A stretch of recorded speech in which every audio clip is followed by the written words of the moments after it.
Nous avons déjà rapidement vu la réalisation d'un tirage simple dans le tuto de présentation générale. Nous allons maintenant y revenir dans le présent tuto plus en détail, mais toujours dans le cas d'un ancrage simple, c'est-à-dire sans travail d'ombrage, ni polychromie ou autre effet particulier, puisque nous détaillerons ça dans des tutos spécifiques. Ce tuto détaille donc l'ancrage proprement dit, le mouillage du papier, le réglage de la presse, le tirage et le séchage des épreuves. Les retouches et finitions seront traitées par contre dans un tuto ultérieur. Alors voyons maintenant l'ancrage. Donc là je vous avais mis deux exemples d'ancrage simple, donc sur une matrice non ombrée et sur une matrice ombrée. Comme déjà indiqué dans le tuto sur le matériel, il est bien utile de travailler sur un carton. Donc ici un vieux calendrier qui a déjà bien servi, afin de protéger la table de toutes les salissures qui vont venir des tubes d'encre, des essuie-tout une fois qu'ils seront bien sales, du couteau à peindre, etc. Mais en plus, on va utiliser une revue, ce qui nous permettra de tourner la page chaque fois qu'on voudra avoir un support propre. Donc ici, la page là a déjà été utilisée. Je vais passer à la suivante, ce qui vous donne une belle vue sur la cathédrale de Metz au passage. Et on va tirer cette matrice, donc qui est une matrice qui n'est pas rectangulaire, donc ça parce qu'elle fait partie d'un ensemble, on le verra peut-être par la suite. Une matrice avec un dessin relativement simple.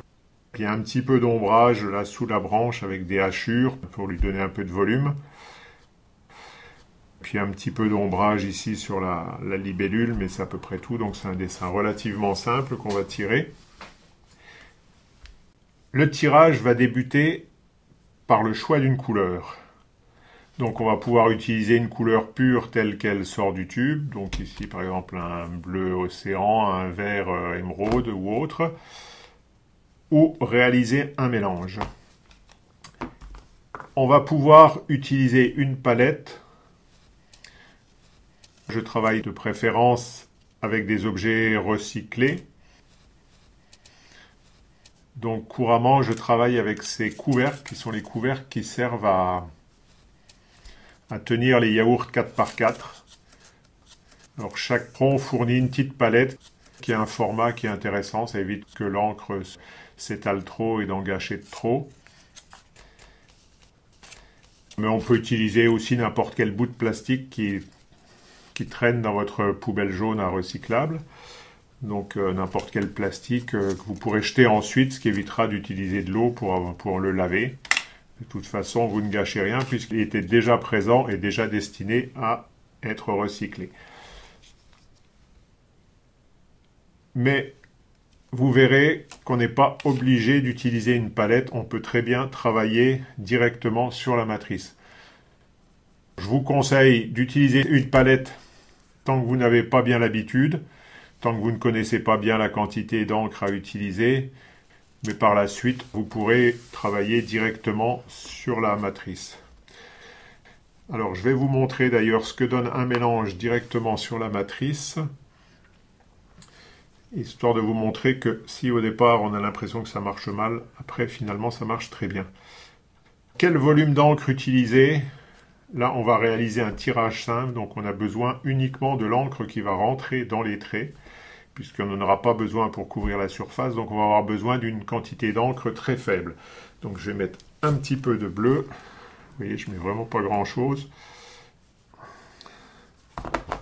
Pour un tirage sombre sur une surface telle que celle-ci, j'aurais guère besoin de plus qu'une noisette d'encre. Voilà, j'ai mis du bleu et du vert. Puisque l'on parle du volume d'encre à utiliser, l'intérêt d'utiliser une palette, c'est que je vais pouvoir prélever uniquement ce que j'ai besoin au fur et à mesure que je vais ancrer. Là, je mets directement tout sur la matrice. Si j'ai trop d'encre, s'il faut que j'en enlève avec mon couteau par la suite, soit je la remets dans une palette, Soit, si je n'utilise pas de palette, je prends l'excès et je le remets sur la matrice suivante que j'ai à tirer. Et donc, quand je tirerai cette matrice suivante, je rajouterai éventuellement un peu d'encre pour avoir la quantité nécessaire. Et si besoin, je reverserai ensuite sur la matrice suivante, etc.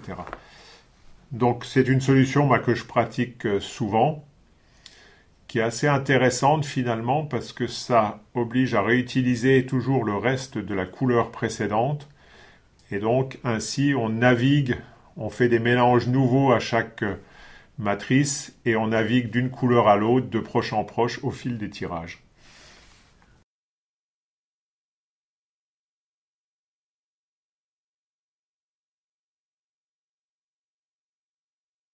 Je vais étaler un peu mon bleu ici, vous voyez, j'étale mon vert.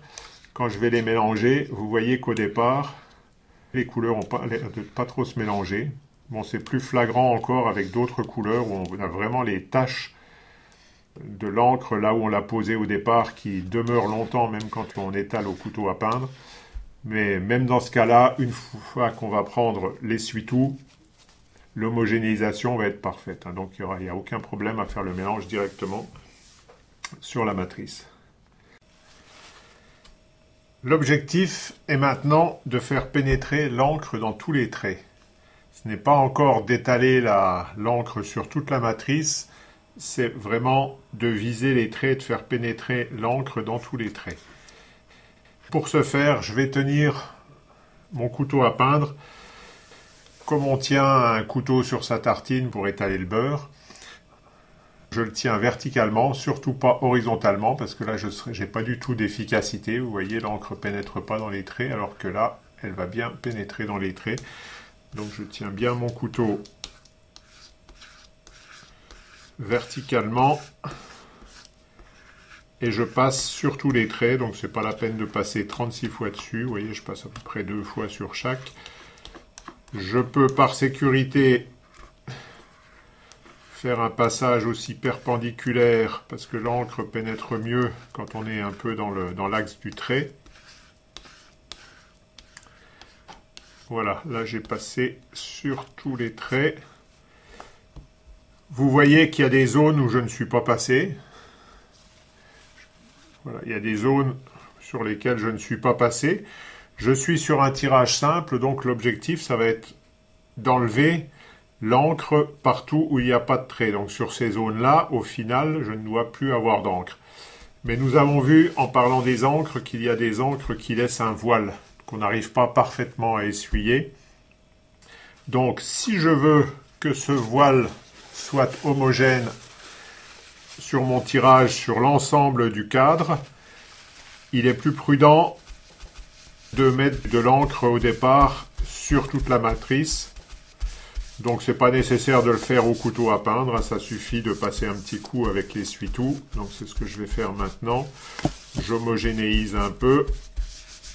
Sur le reste, j'homogénéise un peu, ça me permet d'y voir plus clair et de travailler après de manière un peu plus homogène, plus facile. Mais c'est pas une obligation.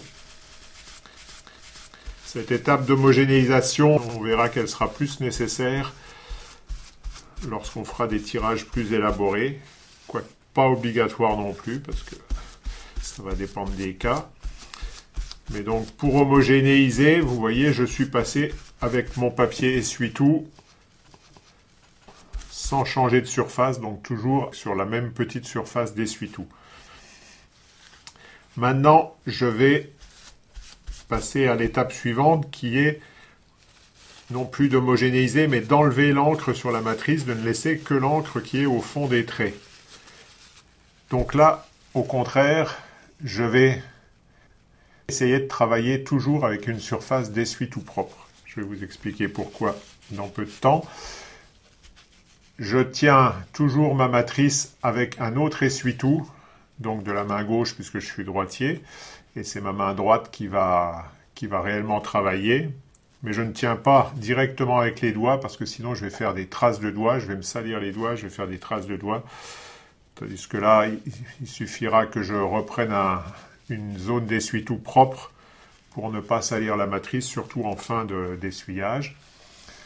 Donc je passe avec un essuie-tout propre 2 fois, 3 fois. Et je vois rapidement que maintenant ça ne sert plus à rien de frotter. Puisqu'en fait, je n'enlève plus rien. Pourquoi? Parce que mon essuie-tout est sale. J'ai la même densité d'encre sur la matrice et sur l'essuie-tout. Même si l'essuie-tout paraît plus sale, en fait, là, les deux densités s'équilibrent. Donc quand je passe, ça ne sert plus à rien. Donc pour être efficace, il faut maintenant toujours rechercher une nouvelle surface propre. Et là, si j'essuie, j'obtiens un résultat. Donc là, je repasse sur une zone plus sale, donc j'ai du résultat. Mais très vite, celui-ci n'est plus efficace. Donc je repasse sur du propre. Et là, je suis à nouveau efficace. Et vous voyez que ça va très vite. On voit des personnes qui frottent, qui frottent, qui frottent. Tout ce qu'elles peuvent arriver à faire, c'est d'abîmer leur matrice à force.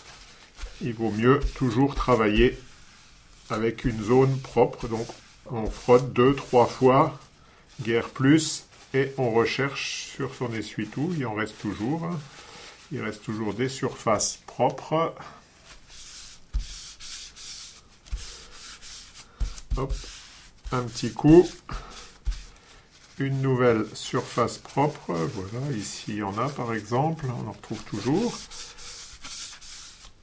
Et je frotte. Je n'hésite pas à changer l'autre côté si je vois que ça se salit. Parce que vous voyez que là, l'essuie-tout qui tient a fait une petite tache. Et je recommence. Là, je vais repartir sur du propre. Où est-ce qu'il y en a ici? Toujours être propre. En principe, un essuie-tout suffit à nettoyer une matrice. Pas la peine de faire de gâchis pour rien. On reste toujours dans une optique où on n'use pas gratuitement des matériaux.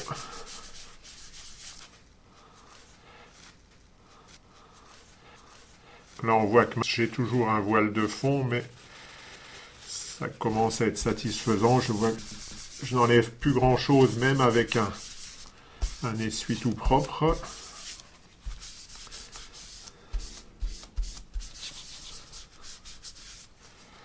Allez, on va rechercher une dernière fois une zone bien propre. Ça commence à être un peu plus difficile. Là, je vois que j'en ai une.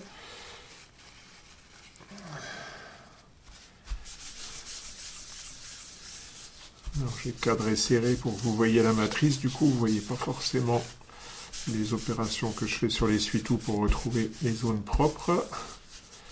Enfin, ça n'a rien de compliqué. Bon, maintenant, je vais peut-être arrêter, parce que sinon, je vais finir par enlever l'encre dans les traits. Alors, j'insiste un peu sur le pli, qui a tendance à retenir l'encre. Donc, je frotte dans l'axe du pli pour bien enlever l'encre. Il en restera un peu, on le verra, mais c'est pas grave. Voilà. Donc, ne pas frotter pour rien, chercher à être efficace. Bon, si je veux, à la fin, je peux reprendre un essuie-tout totalement propre. Je mets bien l'autre aussi sur une zone propre. Et je passe. Je frotte sur les fonds en essayant maintenant de ne plus frotter sur les traits pour ne pas les éclaircir. Bon, j'en enlève encore un peu. Alors, lorsqu'on débute, on a tendance trop vite à considérer que le Tetra Pak est propre, qu'il est débarrassé de son voile, enfin que le voile est assez faible. Hop là, une tache. Alors là, vous voyez, j'ai fait une tache parce que j'ai repris de l'encre qui était sur le fond et qui est revenue sur la matrice. Donc d'où l'intérêt de changer régulièrement de page. Ce que j'aurais pu faire d'ailleurs après l'ancrage, j'aurais pu tout de suite tourner, changer de page. Voilà. Je disais donc que quand on débute, on a tendance à ne pas voir le voile de fond. Alors ce que je vous conseille, c'est de prendre un Tetra Pak propre, ce qui vous permet de comparer et de voir sur cet exemple qu'on a quand même un fond qui restera avec un voile relativement notable, mais on verra ce que ça donne au tirage. Donc d'avoir un étalon de Tetra Pak propre sous les yeux, c'est pas inutile. Mais attention, cet étalon n'est valable que si on est parti au départ d'une matrice parfaitement propre, donc de couleur argentée. Et nous avons vu que nous sommes partis ici d'une matrice qui a déjà servi, donc qui était déjà d'une couleur vert bleuté. Et donc cette encre sèche qui colore la matrice au départ ne va pas se reporter sur le tirage. Donc notre étalon nous fournit une image très pessimiste, dans le cas présent, de ce qui va se passer réellement lors du tirage. Je pense que là, on va en rester là. Avant de préparer mon papier et de passer à la phase du tirage, il y a une étape qui est très importante, c'est de se laver les mains. Les graveurs expérimentés ne se lavent pas les mains, ils arrivent à manipuler le papier avec des petites pinces en papier et à ne pas faire de taches. Pour un graveur amateur, vous verrez que même en se lavant les mains, même en essayant de prendre toutes les précautions, on finit toujours par avoir des taches à droite à gauche. Donc moi je vous conseille très fortement à cette étape-là de passer sous le robinet avec de l'eau et du savon et de se laver correctement les mains. Vous verrez que même en prenant ces précautions, vous finirez par avoir des taches de temps à autre parce qu'il y a un petit grain d'encre qui est resté coincé quelque part et qui vient se glisser entre le tirage et le papier. Mais là, on va passer à l'étape propre. La seule occasion où vous aurez de vous salir à nouveau les doigts, c'est quand vous allez saisir la matrice pour la mettre sous la presse. Donc vous risquez d'avoir deux petits traits sur les doigts qu'il faudra à ce moment-là nettoyer. Mais pour le reste, on ne travaille plus que sur du propre, donc on n'a plus trop de raison de se salir les mains, et donc raison de plus pour aller les laver tout de suite. Comme je vous l'ai conseillé dans un tuto précédent, j'ai préparé toutes mes feuilles aux dimensions adéquates, donc tirage par tirage, matrice par matrice, avant de commencer les phases d'ancrage. De manière à gagner du temps lors de la phase d'ancrage, et surtout de ne pas avoir à manipuler les feuilles pour les couper. Parce que quand on les plie en deux, qu'on écrase avant de les couper au couteau, si on a la moindre reste d'encre sur le doigt, ça ne pardonne pas, on va salir la feuille. Donc j'ai ma feuille qui est prête, je vais maintenant l'humidifier.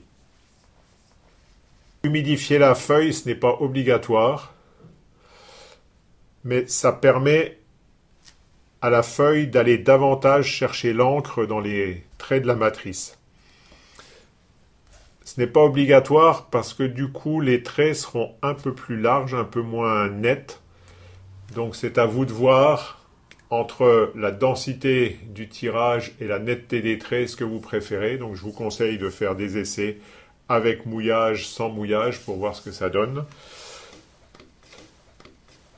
Si la feuille va mieux chercher l'encre aussi lorsqu'elle est humide, c'est parce que, je vous le rappelle, on utilise des encres qui sont solubles à l'eau, même si c'est des encres à l'huile. Et puis la deuxième raison, c'est que la feuille étant plus humide, elle est plus molle, donc elle va plus chercher dans les traits.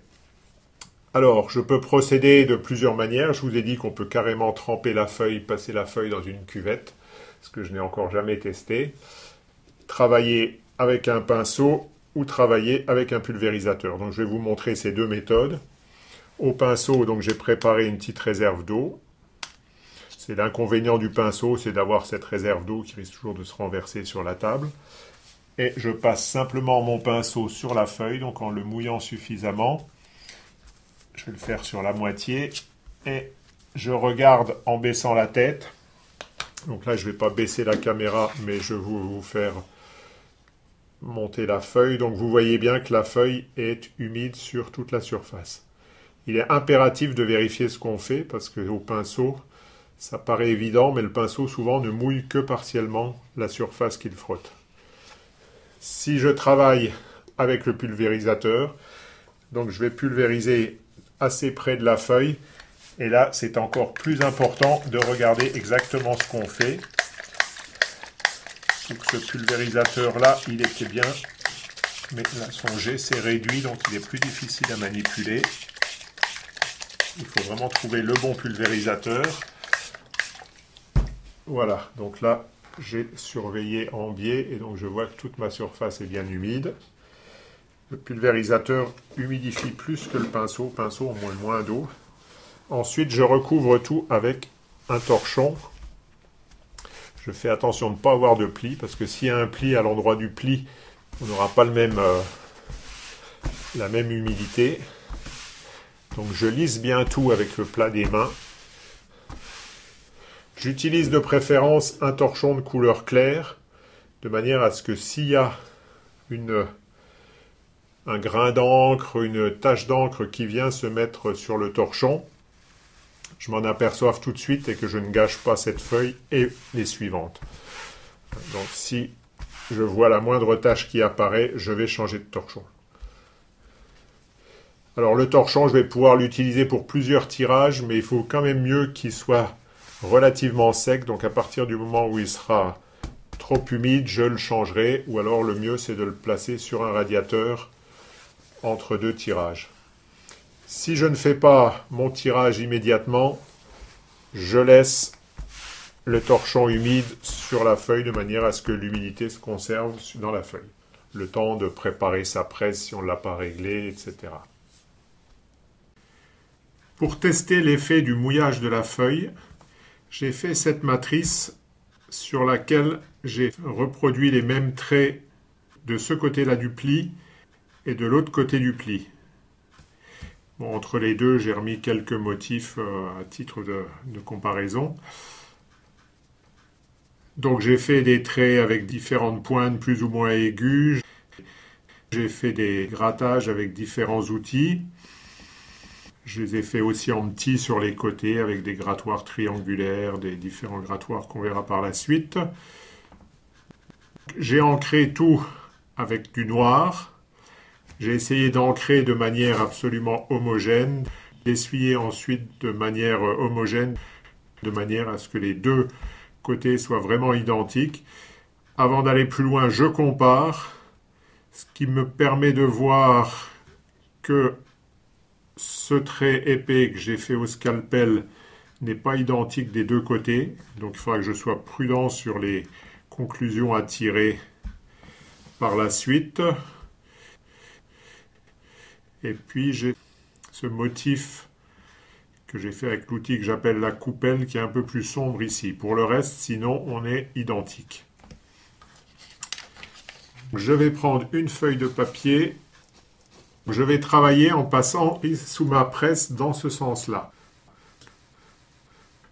De manière à ce que même si ma presse est déséquilibrée en pression, j'ai bien la même pression quand on prend un axe dans ce sens-là. On aura bien la même pression, on pourra comparer.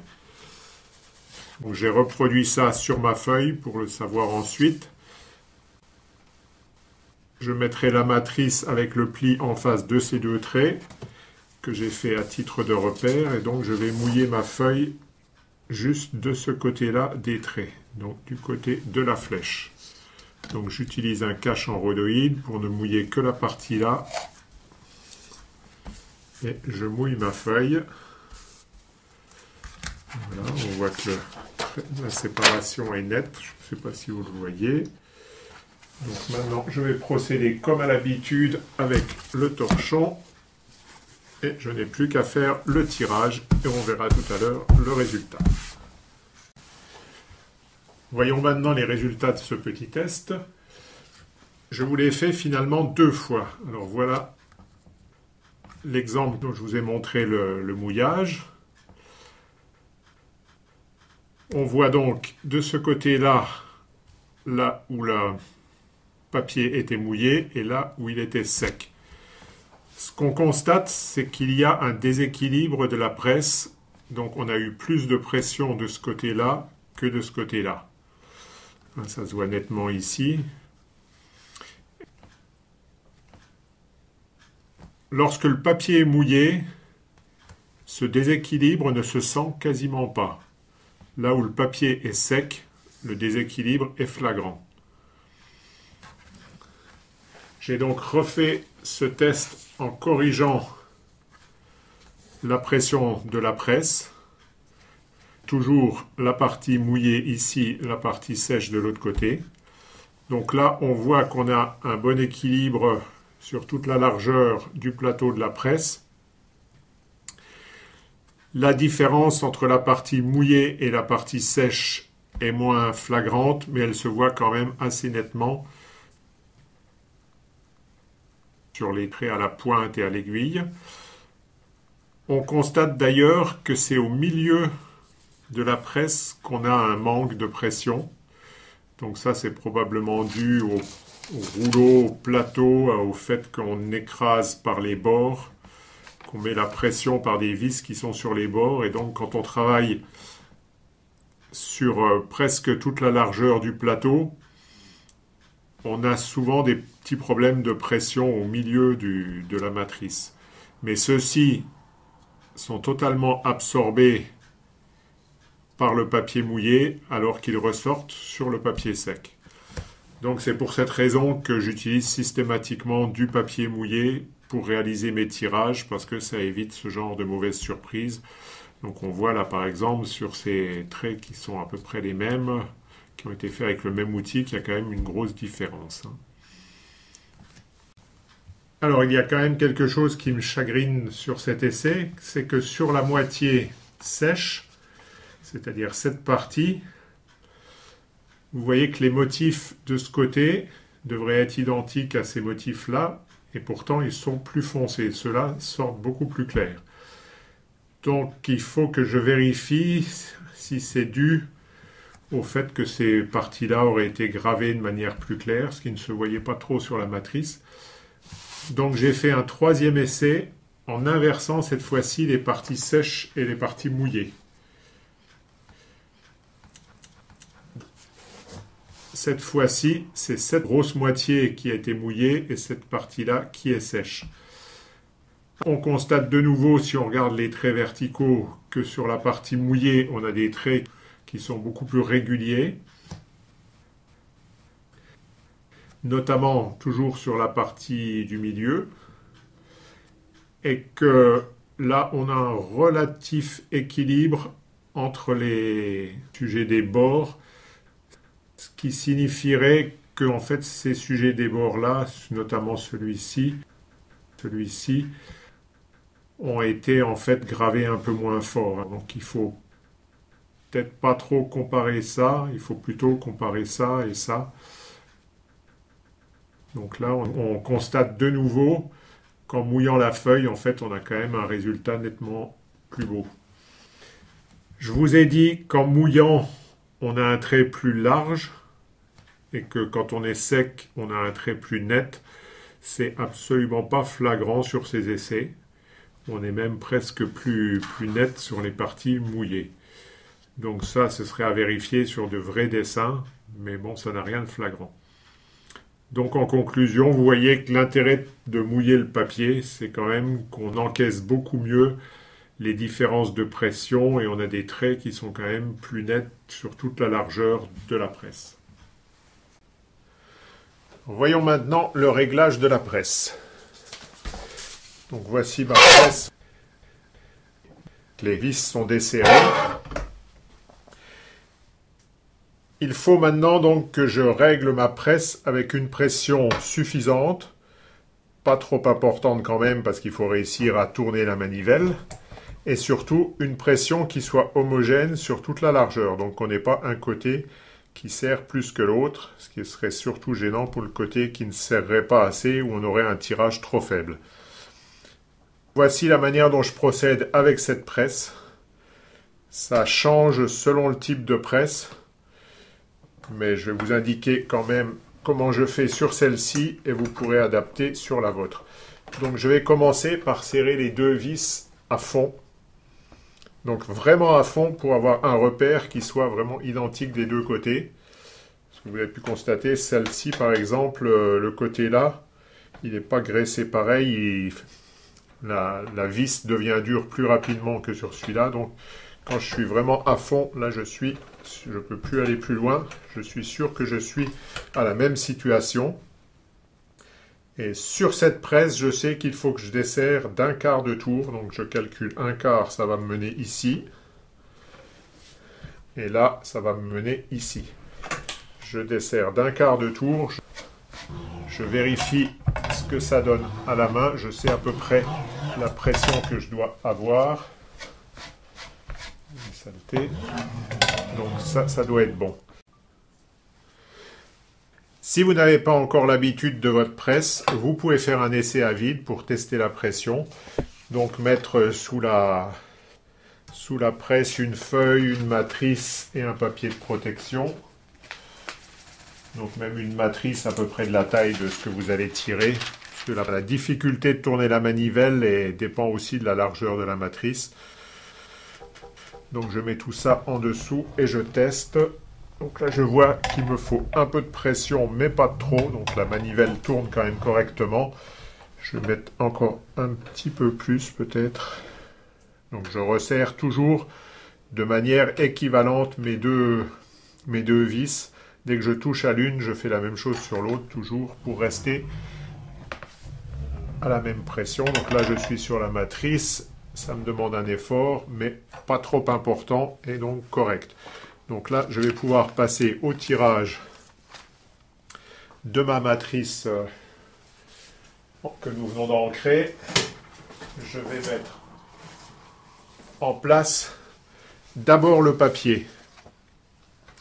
Alors les graveurs en imprimerie traditionnelle, vous avez tous l'image en tête, on place d'abord le plomb et ensuite le papier par au-dessus.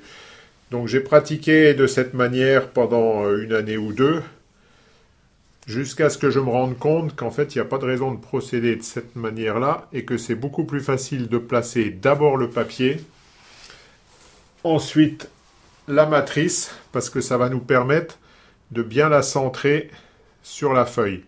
Si je procède à l'envers, c'est difficile en fait de centrer une grande feuille sur une petite matrice sans voir celle-ci.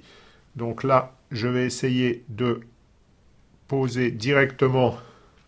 Bon là, comme j'ai un côté qui n'est pas droit, c'est un peu particulier. Je laisse tomber ma matrice bien centrée. Je peux éventuellement la bouger, mais là j'ai un risque d'avoir des petits traits qui apparaissent sur le bord quand je la bouge. Donc l'idéal est de ne pas la bouger. Ensuite, je vais placer un papier de protection de manière à ce que la matrice dont on voit que le dos s'est sali.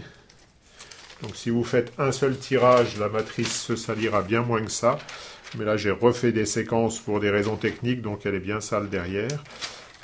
Je remets un papier de protection de manière à ce que la matrice ne vienne pas salir le feutre, ce qui conduirait à salir tous les tirages ultérieurs. Donc ça, c'est vraiment important. Je vais refermer le feutre. Alors, vous avez vu, je n'ai jamais appuyé avec les mains. Les graveurs débutants, des fois, ont tendance à appuyer avec les mains. Ça présente le risque de commencer à imprimer un petit peu ou de tâcher et qu'ensuite, si la matrice vient à se décaler, d'avoir des images fantômes. Donc, laissez tomber la matrice, laissez tomber le papier de protection, vous laissez le feutre se déposer dessus et c'est le rouleau seulement qui va appuyer. Un passage suffit. Vous pouvez tenter de faire un aller-retour en vous disant, avec 2 passages, je vais mieux ancrer, mais vous avez à nouveau le risque que si la matrice se décale durant le retour, vous ayez 2 images décalées, donc un effet de flou, de bouger. Donc un passage, en principe, si votre presse est bien réglée, un passage suffit. Donc maintenant, j'ouvre de l'autre côté. Donc vous avez bien vu aussi que j'ai bien pris garde de ne pas dépasser le plateau de manière à ne pas le sortir de sous les rouleaux. J'enlève le papier de protection, donc vous voyez qu'il a bien servi. J'enlève la matrice et j'ai mon tirage qui est un peu clair là parce que le papier a séché pour des raisons techniques. J'ai passé un peu plus de temps que pour un vrai tirage, mais j'ai mon tirage qui est réalisé. Si je me rends compte que mon tirage n'est pas homogène, c'est-à-dire qu'il y a un côté qui a été moins appuyé que l'autre. Donc j'ai une vis qui serrait plus que l'autre. Ce que je vous conseille, c'est de tout reprendre à zéro. Ne pas essayer de corriger en rappuyant un peu plus, en resserrant un peu plus le côté qui était le plus serré, parce que vous risquez de tâtonner sur plusieurs tirages et de gâcher plusieurs tirages. Donc il vaut mieux tout défaire et reprendre tout le réglage de la presse, et en général, ça repart bien. Un point très important, lorsque je retire le papier de protection, il est impératif de le jeter tout de suite à la poubelle. Je vous ai dit dans le chapitre matériel qu'il fallait prévoir une poubelle pour le papier. Là, on voit bien que cette feuille de papier a été déjà utilisée, mais ce n'est pas si évident que ça. Et il faut absolument prévenir le risque de réutiliser une feuille de protection qui aurait déjà été utilisée. Auquel cas, au lieu de protéger le lange, par exemple, elle pourrait conduire à retacher soit votre tirage, soit le lange, et ensuite les tirages suivants.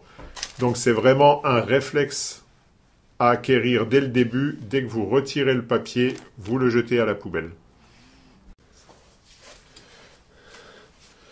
Mon tirage est réalisé. Comme j'ai humidifié le papier, il va avoir tendance à se cintrer en séchant. Donc, pour qu'il sèche correctement et qu'il ne se cintre pas, je vais le faire sécher entre deux règles.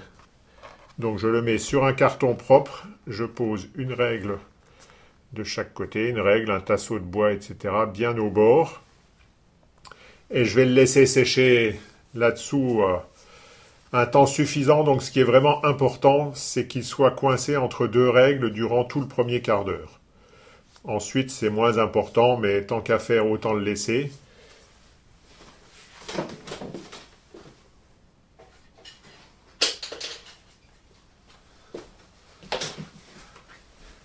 Comme je vous l'ai dit, par la suite, pour gagner de la place, vous pouvez, puisque vos règles ménagent un petit espace, vous pouvez empiler des cartons un au-dessus de l'autre pour gagner de la place, remettre des règles, un tirage, et puis à nouveau des cartons, etc. Après le tirage, il peut être utile de nettoyer la matrice. Donc là, j'ai fait un tirage simple, donc par définition, la face supérieure de la matrice est propre. Il n'y a plus que de l'encre encore un peu dans les traits, et encore plus beaucoup. Par contre, la face arrière peut être sale. Donc, il peut être utile de la nettoyer de manière à ce qu'elle sèche plus vite. Les tirages sèchent rapidement, les tirages sur papier sèchent rapidement, donc en un quart d'heure, ils sont manipulables, ils ne craignent plus grand-chose. Il faut tout de même compter bien 12 heures pour qu'ils soient parfaitement secs. Si vous voulez les scanner, par exemple, sur un scanner d'ordinateur, si vous le faites trop rapidement, vous risquez de tacher votre vitre de scanner, alors que le papier a l'air bien sec. Les matrices, par contre, comme elles n'absorbent pas l'encre, mettent beaucoup plus de temps à sécher.